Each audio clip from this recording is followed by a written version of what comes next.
Welcome students. I am Girija Dikshit working as a lecturer in SPM Polytechnic Kumte. In basic mathematics we are going to learn logarithm. विद्यार्थी मित्रांनो, मागील व्हिडिओमध्ये lodge आणि properties बघितल्या. आजच्या व्हिडिओमध्ये आणखी काही आपण एक्झाम्पल्स सोडवणार आहोत. विद्यार्थी मित्रांनो, मागील व्हिडिओमध्ये आपण लॉगॅरिथम म्हणजे काय, त्याच्या प्रॉपर्टीज कोणते आहेत, लॉज कोणते आहेत ते आपण बघितले. आज आपण त्याच्यावरच्या आणखी काही एक्झाम्पल्सची प्रॅक्टिस करणार आहोत. त्यापूर्वी आणखी प्रॉपर्टीजची सराव आणि लॉज ऑफ लॉगॅरिथम्स काय आहेत त्याचा पुन्हा एकदा सराव करणार आहोत. The first property is log a base to a is equal to 1. म्हणजेच ज्या संख्येचा लॉग काढायचा आहे ती संख्या आणि बेस हे जर दोन्ही सेम असेल तर व्हॅल्यू किती येते? 1. Second property is log of 1 to the base a is equal to 0. म्हणजे बेस कितीही असला तर logarithm of 1 is always equal to 0. This is properties of logarithm. Next we are going to see laws of logarithm. पुन्हा आता आपण laws बघणार आहोत. First law is log m plus log n which is equal to log of m by n. म्हणजे दोन किंवा दोनापेक्षा जास्त लॉगॅरिथमची addition असेल पण महत्त्वाचं जर बेसिस सेम असतील then it is equal to log of जेवढे काही नंबर्स आहेत तिथं 2 एम इंटू एम आणि एन आहेत म्हणून एम इंटू एन येतात. समजा 3 असतील तर 3 नंबर्स मल्टिप्लाय होणार आहेत. Similarly for subtraction log m base to a minus log n base to a then it is equal to. म्हणजेच दोन लॉगॅरिथमची जर सबस्ट्रॅक्शन असेल then it will be division, that is log of m by n to the base a. Third one is log m raised to n. m चा n वा घात असेल then it is equal to हे raised to n आहेत ते इकडं काय होणार आहेत multiply, that is we get n log m. This is the third one. Fourth rule is log m to the base b is equal to. आता इथं b हा बेस आहे पण आपल्याला b च्या ऐवजी दुसरा कुठलाही बेस चेंज करायचा असेल म्हणजे मला जर ई करायचं असेल then it will be log m to the base e divided by log b to the base e. This is the fourth one. Fifth one is e raise to log x to the base e. म्हणजे exponential असू दे किंवा logarithmic दोघांचा जर base same असेल then value is x. Similarly a raise to log x to the base a then it is also equal to x. And sixth one is 1 divided by log a to the base b which is equal to. या दोघांचे interchange करायचं असेल तर काय होणार आहे log of b to the base a. This is the sixth rule. याच्यावरचे कालच्या व्हिडिओमध्ये आपण एक्झाम्पल्स बघितलेले आहेत. And last one is that is log of m by n which is equal to. या दोघांचं आपल्याला इंटरचेंज करायचं असेल एम बाय एनचं तर काय होणार आहे minus log of n by m. These are the laws of logarithm. हे आपण प्रॉपर्टीज आणि लॉज बघितलेले. आता याच्यावरचे काही एक्झाम्पल्स बघणार आहोत. एक्झाम्पल फर्स्ट काय आहे ते आपण पाहूया. The first example is that is find the value of. लॉगॅरिथमची व्हॅल्यू काढायची. Log of 12 base to 2 root 3. आता याच्यामध्ये ह्याची व्हॅल्यू माहीत नाही आहे म्हणून आपण किती सपोज केलेलं आहे x. Therefore by using definition. आता इथं आपल्याला डेफिनेशन यूज करायची लॉगॅरिथमची. जर log m to the base a is equal to x असेल तर आपल्याला हे कसं लिहिता येतं a raise to x is equal to m. तसंच हे कसं लिहिता येईल that can be return as 2 root 3 raise to x is equal to 12. हे आपण एल एच एस आहे तशीच लिहिली इज इक्वल टू. हे 12 मला कसं लिहिता येतात that can be return as 2 root 3 square. आता ह्या दोन्ही L H S R H S same आहे, पाया समान आहे तर त्यांचे घातांक पण कसे येणार आहेत समान म्हणजेच x is equal to 2. Therefore log of 12 base to 2 root 3 is equal to 2. This is the solution of this first one example.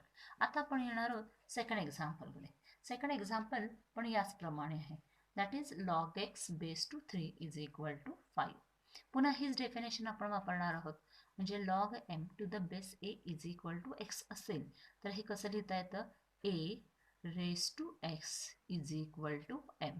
तसंच इथं काय लिहिता येईल 3 raise to 5 is equal to x. 3 raise to 5 is 243 which is equal to x. Therefore, x is equal to 243. This will be the solution of our second example.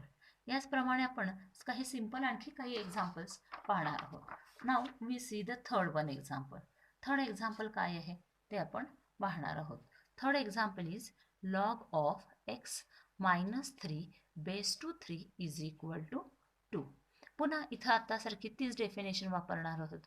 Definition काय आहे म्हणजे इथं काय येणार आहे 3 raised to 2, that is 3 raised to 2 is equal to this will be x minus 3 असं आपलं येणार, that is x minus 3. Therefore 3 raised to 2, 3 raised to 2 म्हणजे किती येणार आहेत 9, which is equal to x minus 3.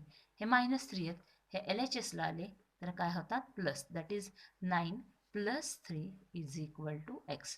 म्हणजेच काय येणार आहे x is equal to 12. This is the value of this third one example. म्हणजे ह्याची व्हॅल्यू एक्सची 12 येणार आहे. आता आपण याचप्रमाणे चौथं एक्झाम्पल पाहणार आहोत. चौथं एक्झाम्पल काय आहे तर log of x square minus 5x plus 11 base to 5 is equal to 1. आता पुन्हा हीच डेफिनेशन वापरणार आहोत. इथं बेस आहे 5, मग हे आपल्याला लॉगॅरिथमचं एक्सपोनेन्शियल फॉर्ममध्ये कसं लिहिता येतं 5 raise to 1, that is 5 raise to 1 is equal to ब्रॅकेटची टर्म काय आहे x square minus 5x plus 11. Therefore 5 raise to 5 आहे तसेच 5 होणार आहेत, राहतात x square minus 5x plus 11. आता हे प्लस 5 आहेत, हे RHSला आणले तर काय होणार आहे त्याचे मायनस, म्हणजेच x square minus 5x plus 11 minus 5 is equal to 0.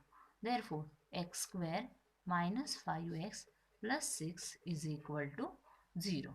आता हे क्वाड्रॅटिक इक्वेशन आपल्याला माहिती आहे, नेहमीप्रमाणे आपण सोडवणार आहोत. म्हणजेच काय 6चे असे फॅक्टर पाडायचे की ॲडिशन किती आली पाहिजे -5, that is -3 -2. Therefore x -3 x -2 is equal to 0.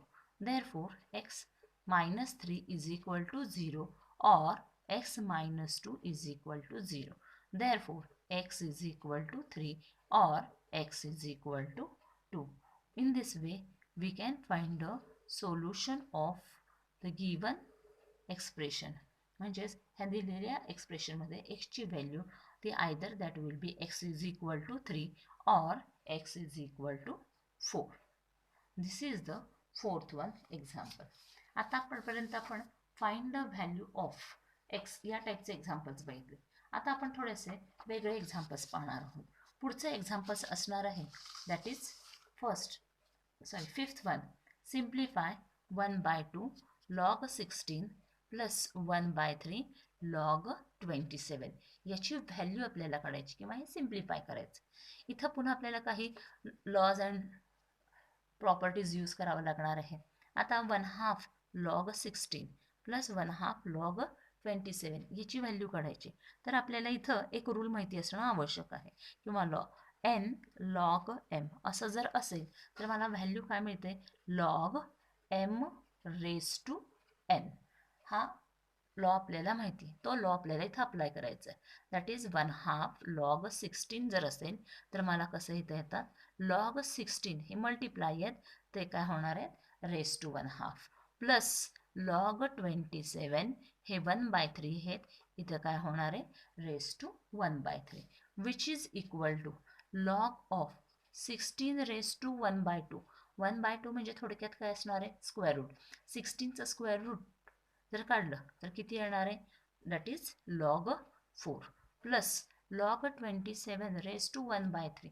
Race to 1/3 म्हणजे काय येणार आहे that is the cube root. मग 27चं क्यूब रूट काढलं तर ते किती येतं 3, that is log of 3 which is equal to पुन्हा आता नेक्स्ट लॉ वापरावा लागणार आहे log m plus log n असं जर असेल तर what is the law log of m multiplied by n, that is log of 4 multiplied by 3 which is equal to log 12. In this way we can simplify the given expression. या एक्सप्रेशनची value किती आली log 12.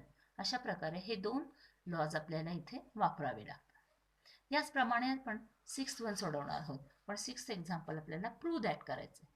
Prove that काय आहे? Prove that log x raised to 4 minus log x raised to 6 is equal to log of 2 by 3. आता prove that असेल किंवा show that असेल तर पहिल्यांदा नेहमी शक्यतो LHS कन्सिडर करायची आणि त्याच्यावरून आपल्याला RHS प्रूव्ह करायची. Now here first write down LHS. What is LHS? log of x raised to 4 minus log x raised to 6. This is the given LHS.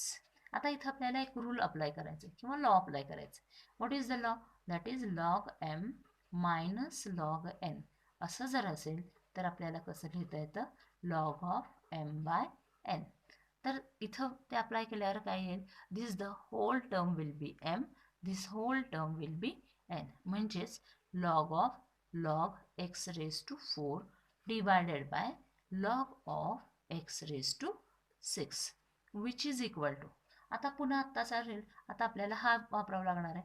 log of x raised to 4 असं जर असेल म्हणजेच काय? log of m raised to n जर असेल तर ते कसं लिहिता येतात? n log m. म्हणजेच log of हे रेस टू 4 आहेत ते इकडं काय होणार आहेत आता?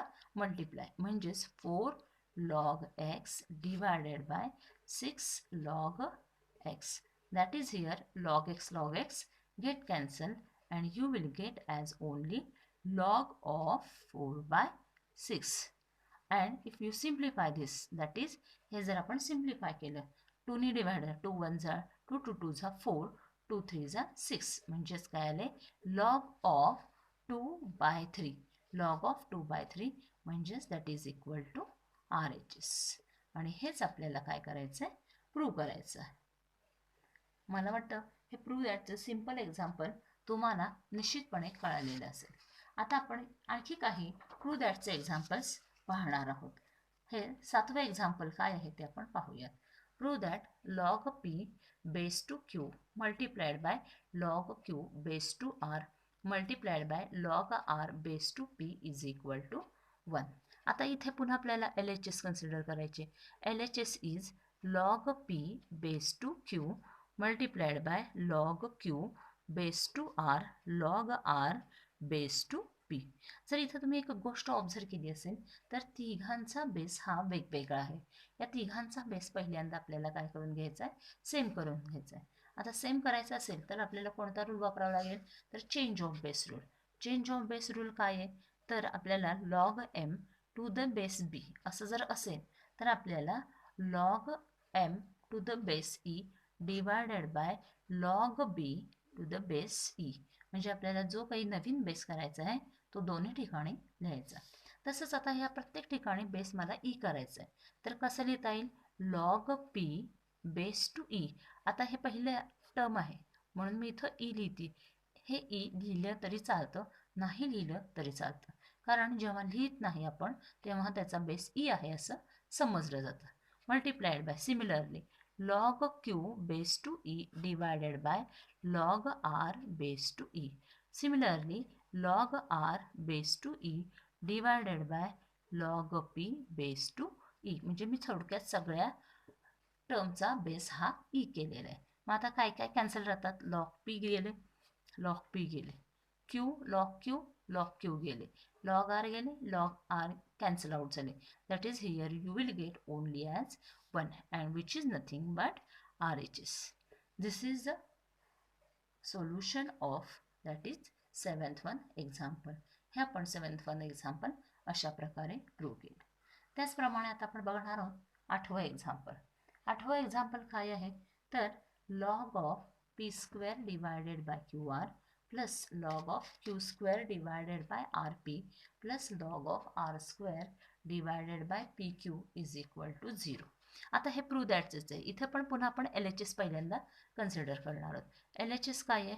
log of p square divided by QR plus log of q square divided by RP plus log of r square divided by PQ. आणि याची व्हॅल्यू आपल्याला किती दाखवायची? 0. आता विच इज इक्वल टू, आता यासाठी पुन्हा आपल्याला एक रूल माहिती असणं आवश्यक आहे, that is log m plus log n असं जर असेल तर आपण काय लिहितो, log of m by n. This formula और this law we are going to apply here, that is log of. आता हे आपल्याला कसं लिहिता येतात, p square divided by q r multiplied by the second term q square divided by r p multiplied by the third term r square divided by P q. हा law आपण इथे वापरलेला, which is equal to log of, आपण हे p square q square r square आहे तसेच लिहिले, divided by, आता इथं p multiplied by p that is you will get p square, q multiplied by q q square and r multiplied by r square, r multiplied by r square, which is equal to log of, this whole term get cancelled and you will get only 1, and log of 1 is always equal to 0. This is the nothing but RHS. In this way we can prove LHS equal to RHS. हे आपण बघितलं. असे आतापर्यंत आपण examples, वेगवेगळ्या टाईपचे एक्झाम्पल्सची practice केली. आता ह्या एक्झाम्पल्स आणि लॉज यांची पुन्हा पुन्हा रिव्हिजन करा.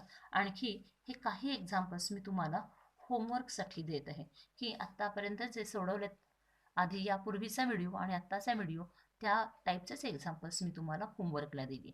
फर्स्ट एक्झाम्पल आहे प्रूव्ह दॅट, म्हणजे याचा आन्सर तर आपल्याला इथे दिलेलंच आहे, log of log x raise to 7 minus log of log x raise to 3 is equal to log 7/3.